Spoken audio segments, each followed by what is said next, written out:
Is it true that you were offered the opportunity to meet with George Lucas way back before you were ever contracted, and you denied? You turned him down? Yes, it's totally true. I'd been acting for 2 years on television and stage and radio, and before that I'd spent 3 years at my own expense at drama school. So I'd invested quite a bit into being a rather serious actor. And then my agent at the time rang up and talked about this American who was making a low-budget science fiction film, and the part in question was that of a robot, a complete disguise, and I kind of basically told her, no. She said, "You're stupid, go and meet him." And George was not at all what I expected of a Hollywood producer-director, because of course he's not a Hollywood person. He never has been, never will be. He's George. He was shy and quiet and exhausted because he was seeing every actor in England for every role. And he was very nice, but I still wasn't interested. Because I didn't like sci-fi particularly. I didn't dislike it, but I'd walked out of 2001: A Space Odyssey back in the 80s because it was so boring. Late 60s, wasn't it? 68. It was so boring, and spaceships, no.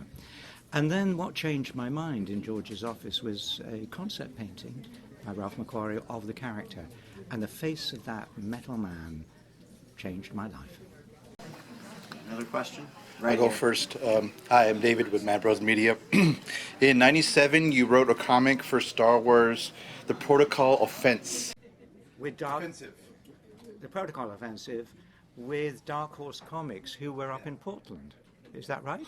It is, yeah. Yeah, it's true. And that was the first time I came to Portland, and this is now, I think, the third. And I had no idea how difficult it was to write a comic. I did it in conjunction with Ryder Wyndham, who knows a lot about that kind of thing. It was fun. I never wrote another one. Do you have plans to... Oh, God, sorry. No. Plans. Right here? Yeah. Do I have plans for what? Another, to write any more comics? No, it was hard work. It was very difficult. Gave me a huge respect for what is, you might call the graphic novel, because the designers, the artists, I think writing the story is the easiest bit. How you spread it literally across pages, how you move the reader's eyes to the next picture was a revelation to me, but not one I want to repeat. Hey, Uncle Dad here with Uncle Dad Socks. I'm just curious. There's this classic card that I own. It's the 1977 Topps error card. What's the story behind that? How did that error happen? For those who have never seen this card, it was a legitimate picture taken of C-3PO in the oil bath, which was one of the most curious pieces of filming I've ever done, because I was actually semi-submerged in vegetable oil. And what happened, Topps, who make these cards, they had fired somebody, they let him go, and this is the story I've learned, and he, in kind of funny vengeance,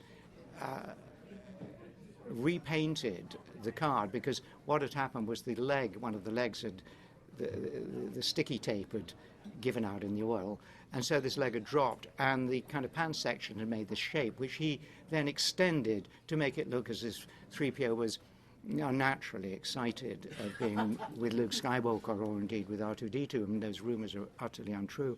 And yeah, it's a neat trick, and it took me a while to work out, but he had painted in an extension. I actually don't like it. I think it's rude and unpleasant to a great friend of mine. And, it's like somebody insulting your mother. You don't like it. Yeah. So I'm sorry to be a prude, but I have never signed one. If you see a signed one, it's a forgery, like many things you can buy are forgeries. And one of the great things about coming to Fan Expo is you can actually get a real signature from my hand, and know that it's real, rather than buying something on eBay where the odds are. Anyway, so sorry, I can smile, but no. And right here, last question. Hello, my name is Steven from It's Recording Time Media. What do you remember most about playing Legolas in the Lord of the Rings animated movie? Most people want to talk to me about Star Wars, and even I forget that I think the first iteration of Lord of the Rings not the book, was this very strange film. And I remember it wasn't the greatest experience. And I remember when, yeah. But what was curious, that they didn't show me a concept painting of Legolas, Prince of the Elves. So I played it, and he turned out to be blonde. And I think I would have played it differently if I'd known he was blonde.